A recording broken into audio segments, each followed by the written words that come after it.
Et coucou, aujourd'hui je vous présente le jeu Sardine, un jeu de chez Djeko à partir de 5 ans pour 2 à 4 joueurs qui va permettre de travailler la mémoire.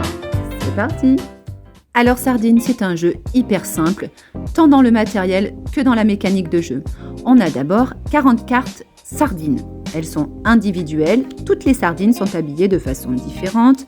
Il y en a qui portent un bonnet avec une écharpe, un bikini, un col roulé.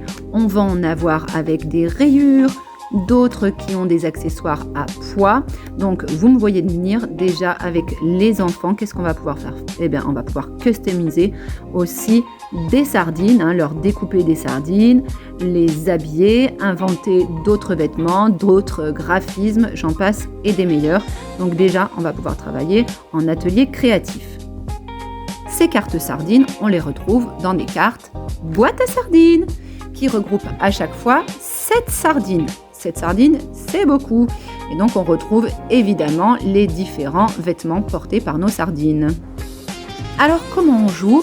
On commence par distribuer 5 cartes à chaque joueur. Attention, je vous vois venir, on ne regarde pas ces cartes, malheureux. Une fois qu'on a nos 5 cartes, eh bien, on découvre une carte boîte à sardines. À ce moment-là, on passe quelques secondes à les observer. Le temps, c'est vous qui le déterminez en fonction de l'âge des enfants. Une fois qu'on a bien observé la carte, on la retourne et il va falloir, dans son jeu, on va découvrir ces cartes et retrouver celles qui étaient présentes dans la boîte à sardines. C'est pas facile, j'ai pas bien regardé. Hop, on va dire celle-ci. Et peut-être aussi celle avec le bikini. Attention, je vais vérifier ça tout de suite. Alors, celle avec le bikini, on oublie. La carte sardine est perdue. Hop, je la défausse.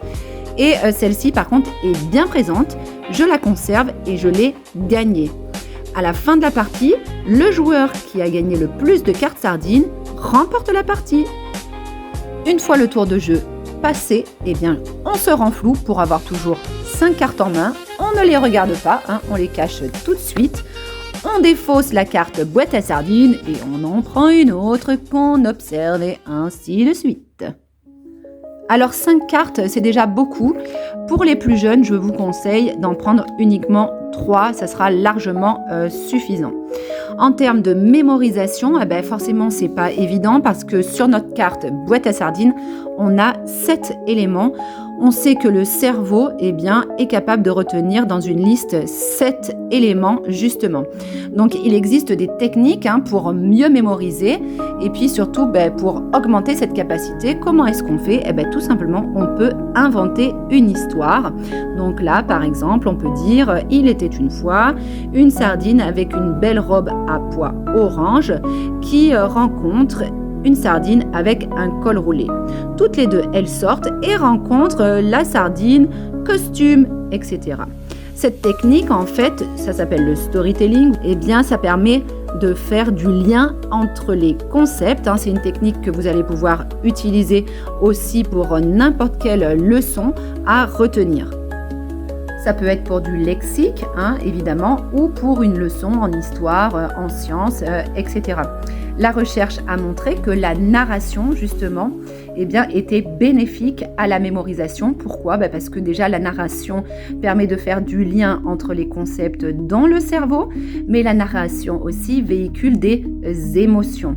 Les émotions, on sait que c'est important dans l'apprentissage, dans la mémorisation. Donc, utiliser la narration pour mémoriser, ça va aider les élèves et les enfants et aussi les adultes à mieux mémoriser. Et voilà, c'était le jeu Sardine de chez Djeko. Je vous prépare une petite vidéo autour du thème des poissons, mais cette fois-ci avec des albums jeunesse. Pépites. À très vite.